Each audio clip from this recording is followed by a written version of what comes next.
So just returning with another video that kind of encompasses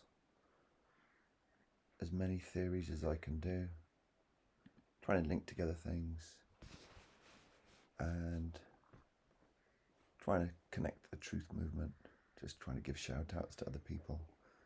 So in the last video we looked at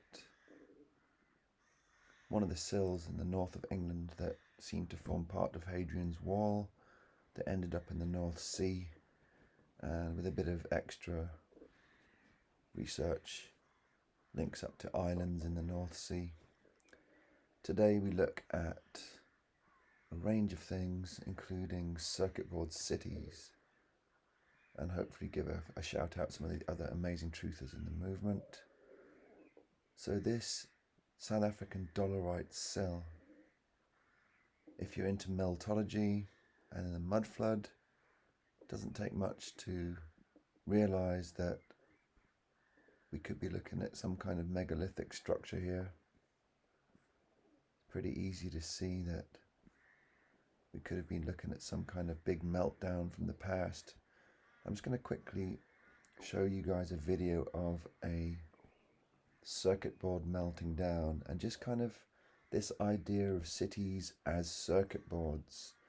A lot of the truthers kind of have mentioned that cities seem to look like circuit boards, and that perhaps we're looking at cities in the wrong way. And if we look at the past and we look at these grid systems that they seem to be used in ancient cities that have been discovered, buried under the sand in the Sahara or buried under the vegetation in South America, this idea of circuit board cities doesn't seem so crazy, especially if you look at things like smart roads and smart cities.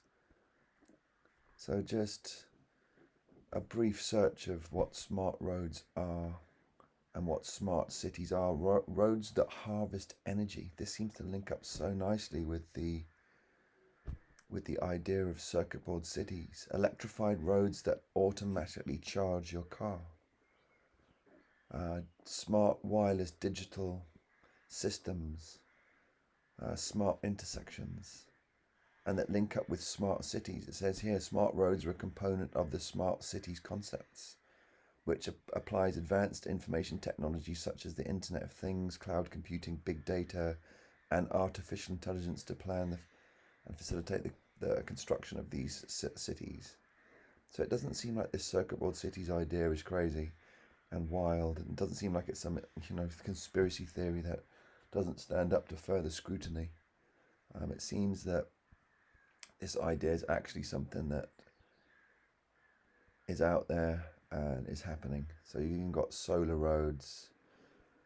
So just let's have a look at a melting of a circuit board. This is by Let's Melt This. So is this what the X Factor event, is this what happened? Did the floods rise, Noah's flood, or the floods in Gilgamesh? Did the floods waters come? Did they start melting down our cities? Was there sort of short-circuited, or was it a war, or was it a natural event with volcanoes, sulfur raining from the sky, possibly a mixture of all of these things? But if you can imagine cities melting down on this kind of giant scale, across the realm, across the whole of the world, leaving what looks to modern eyes just like geological formations. They call these sills that we find around the world, they just call them natural formations created by lava flow, igneous rock. They just give it the standard kind of, the recognized academic description of what it was. What caused the heat? Who knows? Was it a second sun? No idea. But what we're left with is cities that look like they've been melted down. So in Petra, etc. The meltology guys, you see, they are fantastic at showing us these melted cities. I mean, if you watch Tartarian Meltdown guy, although he may not be correct about every single thing being a red brick, he does seem to be correct, and this team does seem to be correct, that if you just look at it with this framework of a melted down realm, it does look like that. It doesn't. It doesn't look like ancient humans carved out what look very much like modern cities out of the sides of mountains. It looks far more like the cities melted down. It's just inarguable. So massive shout out to these guys for gathering together all these materials, and please go and watch these channels. Their views are way more important to these guys. These guys really love all this getting views kind of thing. So please go and watch them and shout them out. But I'm just trying to connect things. I like the way my mind works is like trying to connect things together. So I'm not too bothered whether everything's made of red bricks. It doesn't seem to be logical that an ancient high-tech civilization would make everything out of the same red bricks. I'm more interested, did the red bricks contain hemoglobin to bind them together? Did they use dead animals and dead humans to create the red bricks? Are we living in the buildings created from genocide, that kind of thing? Would probably fire my imagination. The wide-scale mining of the planet that guys like New Earth suggested, and other people have followed up on, epic-scale mining. In the last video I showed you coastlines that look like they're engineered, that a lot of truthers have done work on. So yeah, just to go back to these cells.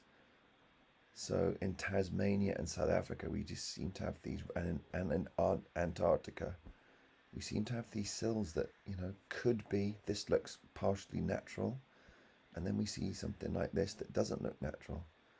We see something like this that looks like you can possibly see large brickwork in there. Africa's particularly interesting, is that we see a continent that we thought was backwards, went and invaded them, took all their gold and their minerals. When we're mining their gold, were we mining ancient gold seams from melted down cities? As you can see from the melted down circuit board, these circuit boards contained gold. Is that what mining is? It's just simply trying to recollect the precious metals that were used on circuit board cities, smart cities we call them as well. Is this something that's happening? And are we just living in the remnants of these circuit board cities from the past civilization? Is it what do they call it, the Kali Yugas? Is it the circular system that we live in, where we build a civilization, it gets destroyed, and then we rebuild it, and it gets destroyed again? It seems that that's pretty likely, or it's a likely way of looking at the world. So I just think we should be sharing these ideas with as many people as possible, just as ideas, not as facts. We're not saying this is how the world is. We're just looking at other ways that the world could be. Try to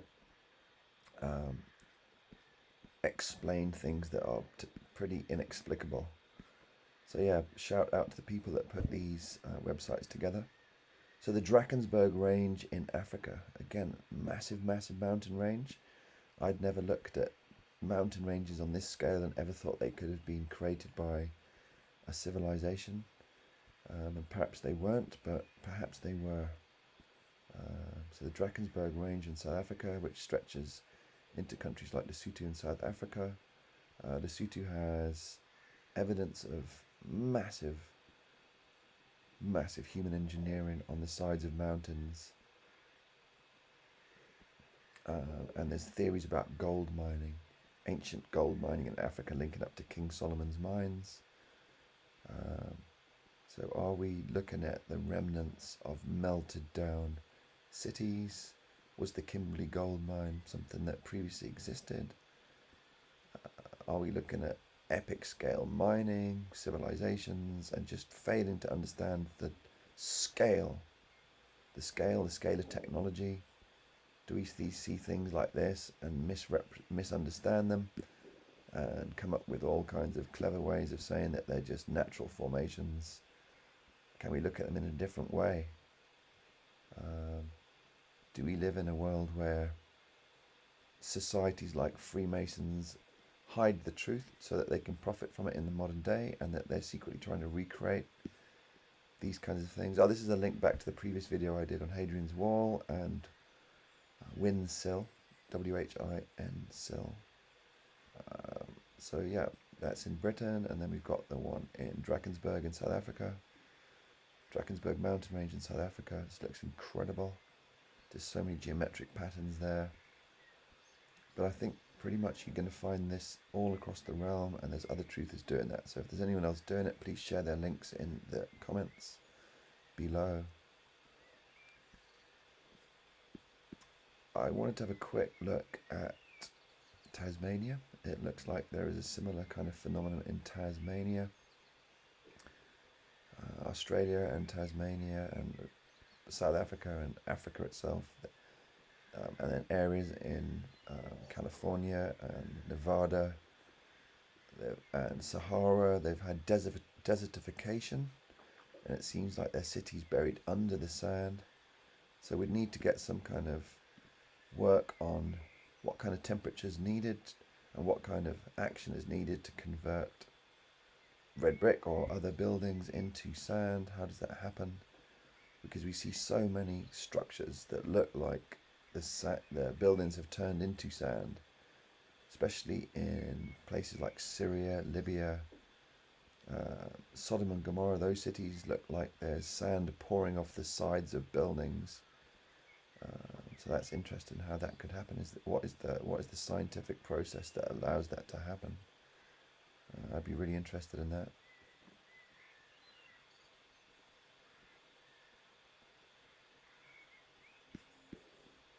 So Antarctica, there seems to be similar kinds of sills in Antarctica. You can see the scientific mainstream. They give everything a name, but they just don't seem to be able to explain it in a way that fits with the Bible and the ancient texts and what we see today in the internet. You know, the mainstream hasn't really changed since the birth of the internet, whereas truthers have been connecting the dots and linking things together in a way that the mainstream just cannot cope with. And the fact that it fails to respond, and the fact that it is so didactic and stuck in its ways, that you just have to start thinking it was always a cover-up. And that those that know, those with the eyes to see and the ears to hear, they hear it, and they put out pictures like this where you can quite clearly see what looks like geometric patterns, but they just call it natural. Everything's natural to them. Everything's explicable by their model, which hasn't changed since the 1700s. But regardless of what new information comes forward, they always have a way to cover it up and to call everything else pseudoscience. And I think it's just projection. I think what they're doing is pseudoscience. What they're doing is really the fringe. That's just nonsense, a lot of it seems, or there's an argument to say that it's nonsense. I mean, these pictures are just ridiculous, aren't they? Obviously geometric patterns to try and explain away what we can see with our own eyes. So these dolerite cells in Africa, you know, the guys in meltology, they've shown that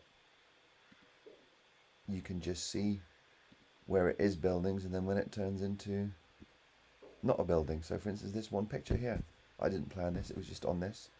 Here's what they would say is natural, and then right here is obviously not natural. And the two are linked together. So it just instantly just completely overthrows their theory. Again here, you can't tell me that that's natural. Maybe they wouldn't even claim it's natural. But this was what I was talking about, the sand that seems to pour off the rock. So what is the process that creates the heat? Is it the circuit board melting down? Could it transform red brick or other forms of structure into sand? Is that what the Sahara Desert is? Are beaches just sand from buildings? Is it a mixture? How much of the realm is created and a structure? Could it possibly be the whole thing? I just can't see how that could be. Surely they had to get the raw materials from somewhere. The mining operations that we see and the remnants of mining that we see all over the world, surely points to the fact that they had to mine to get, or is it just constantly being recycled? Are we constantly recycling the old civilizations? It's very difficult to believe that the whole realm is constructed. But yeah, I mean, there's some rocks in Zimbabwe that are called hanging rocks, I think. Is it hanging rocks or balancing rocks? Let's try balancing rocks.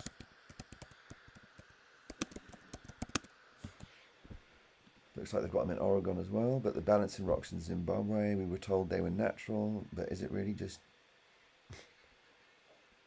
the remains of something melted? It just seems impossible to believe that they could have been put there by giants or aliens, and it also seems impossible that it's a natural formation.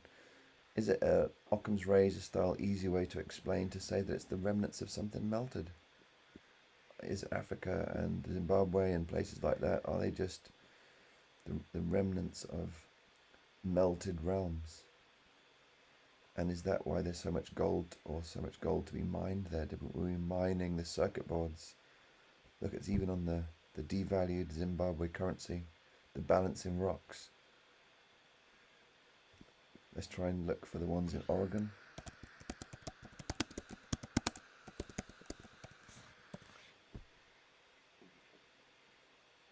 Looks pretty similar to me.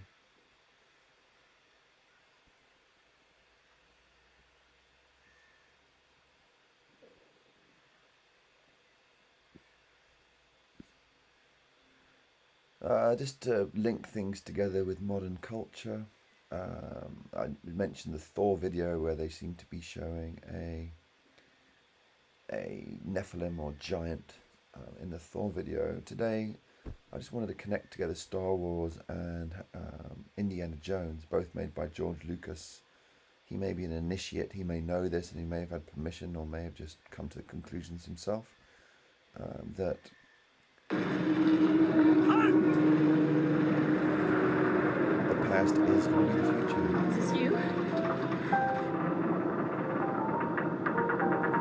So in this one, Indiana Jones is actually George Lucas's dad, I believe, and the woman is his mum, and they're archaeologists in Nazi-era Germany, and they discover a ship buried in the pyramids, effectively. Please watch the original by Star Wars Origins film. No attempt to break copyright, this is just fair use, it's just comment. But you can see the giant Star Wars ship rising from the desert, and I think it's a genius way of linking together Indiana Jones and Star Wars. It's incredible. So Indiana Jones and Star Wars all in the same universe. And Battlestar Galactica did exactly the same thing. Plot spoiler, sorry for that, but Battlestar Galactica, the ending is that our Earth was colonized by cyborgs and humans long ago, and that the cyborgs became human or something like that. They were so advanced, the AI became human. I guess, are humans just advanced AI that can replicate? No idea. Have I got anything else lined up for you guys? Let's have a quick look. Yeah, I just think, look at these ideas of dikes, dolerite dikes and sills, because it just looks like potentially it's a good place to research, because it just looks like all over the world we have this evidence of a megalithic civilization, let's call it. Are volcanoes the remnants of mines? Difficult to know.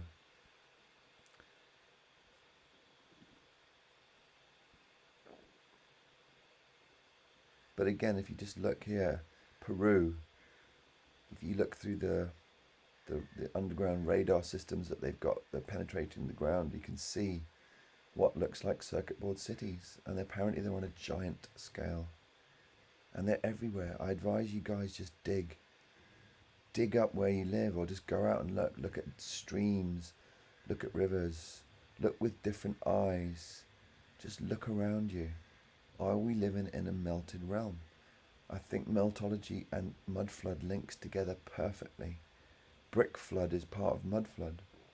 And I think liquefaction is also a thing. If you had earthquakes and you could liquefy, maybe even sound weapons like they had in World War One, maybe you could liquefy the earth, you could liquefy and then cause mud floods that would cause real problems for cities. Cities would have to dig themselves out. I mean, all that's stopping normal people from believing or allowing themselves to research this is the stigma associated with having alternate points of view. That's it.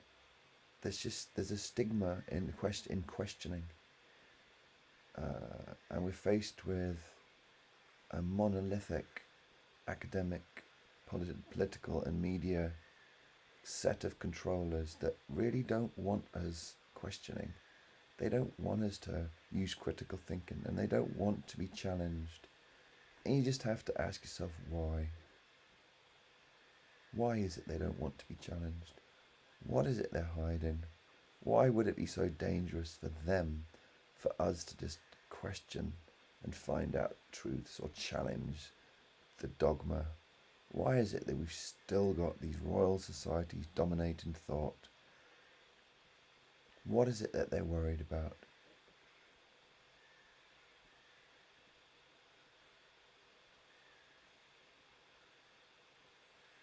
So these giant structures that you find all over the world, I think the Far East gets missed out quite a lot. I think we need to spend more time in the Far East, because the Far East, these structures, they do seem to see as if they're components in a circuit board. There's no doubt about it.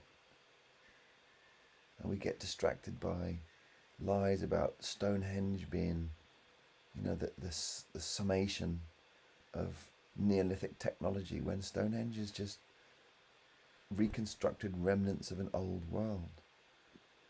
And the same thing's happening now again, as they lie about the finds that archaeologists make. This Göbekli Tepe, they're just covering up something that's happening in real time. They're uncovering giant cities buried in hills. Well, let's look in all the hills. Go out and dig in your hill. Dig. Everyone just become an archaeologist. Become Indiana Jones. Let's find the past. Let's just really put things together. Take your children out, get them off the computer games, and just get them fascinated about the world that they live in. Because it's a fascinating world. History isn't boring, geography is not boring, but the way they teach it in schools is deathly dull. It puts people off from investigating the world. Religious studies lessons are boring. We move into a world that's becoming more and more atheist because of corrupted religious institutions like the Catholic Church, and then continual lying and obfuscation and obscurantism and jargon that just obscures fascinating truths. I reach out to teachers in the world is just open your eyes to different and open your minds to different ideas. The internet has revolutionized information, and we have a community of truthers across the world, of which I'm a tiny part, but I'm a part, and I've been a part of it from day one. And I'm not sure why recently I've decided to share this more. I guess it's because I have a tiny bit of time, and it's just very easy to do it. You just hit screen record, you don't have to download anything, and then you can share your thoughts. You can just browse. And I apologize that it's lo-fi, but I'm not asking for your money. I'm trying to direct you to other truthers. Go and check out these other truthers. Go and check out Tartarian Meltdown. Go and check out Martin Liedtke. Just ask questions. Get off the mainstream news. Get on Google Maps. Just go and look for fascinating things. Ask yourself why you can't see the North Pole. Why is it you can't see the Antarctica properly? What is that all about? Go and have a look at this fascinating world that we live in. It's a wonderful world. And it does make a difference where we came from. It's not irrelevant. If we know where we came from, we have a better idea of where we're going and what is important in life. So I love the mysticism of guys like John Levi and Martin Luther, and I love the spiritual element of this movement. Let's not get too caught up in it though. Let's try and stay in the real world as far as we can, and then save the spiritual stuff a little bit for people to find their own path. Don't follow leaders. Don't follow me. Don't take everything I say as gospel. I love truth as you say. Go and do your own research. You know, even just this, what I'm doing now. Just go and find an area of the world and look at it from above. Try and look at it through a different lens, through a different paradigm. Try and understand the world in a different way. And I'm not saying I'm right about these things, and I'm not saying anyone else is necessarily wrong. I'm just saying open your minds, try and work together, try not to get too caught up in the ego kind of things of trying to claim that you know everything. The Wise Up guy, I love that guy. He really opened my eyes to so many things, and I really hope that he can expand his thinking to incorporate mud flood and meltology into his world, because his calcification model is great. I love it. There does seem to be so much calcification going on, so it seems like the flood waters, I'll see if I can find it, somehow mixed with acid, maybe circuit boards and water forms an acidic thing. Calcification, fast acid, acidic perhaps. I'm not sure if this has been wiped off the internet, but when I did some research on this, you seem to be able to get calcification pretty fast. Is it calcification? No, what was it called? I think I've used the wrong word there, guys. Apologies for that. I'm turning into John Levi. Not calcification. I'll come back to it. It's the word, it's petrification, that's it. Sorry. I was thinking calcification of the pineal gland. I'm drinking all the fluoride water and fluoride and toothpaste, etc. So here we go. Rapid petrification of wood and unexpected conformation. It is extremely unusual for creationist research to be favourably reported and referenced in a scientific journal. Of course it is. But not only has this happened, but there is experimental research that confirms the conclusion of creationist research. 5 Japanese researchers reported that their experiments on rapid petrification of wood as an indication that silicified wood fossilized by impregnation of silica found in ancient strata must likewise have been rapidly petrified. Is this an indication of the flood? Was the flood and circuit board cities melting down all at the same big event? And did this cause calcification of wooden structures? Because I don't believe that everything was made of red bricks. There was also wooden structures that perhaps calcified very quickly. So guys, have a little look at this and have a little look at other research, and please comment below. It would be amazing to get a real nice community in the comments below. Yeah, please add, share. Please just keep the comments cool. We'll know if we're on the right track. We'll get the shills and we'll get the disruptors and we'll get the guys who throw up the straw men and who call everything pseudoscience, and the Brigade 77 guys. Big shout out to you guys. How do you sleep at night? You guys must be red pilling yourself if you have to actually go through and look at all this stuff. I don't care what initiation level you're in the Freemasons or whatever the hell societies you're in. You're liars. If you hide this from the world, you're liars. I don't care what anyone says. If you lie this much, if you lie for a living, you're going to hell. You're going to hell, even if hell is just your own mind. You'll never be able to sleep properly. There's no reason for all these lies. There just can't be. Let's just try and work together, work as one, and create a world that we can all live in, and where our children can grow up healthy, safe, and happy. Let's do that.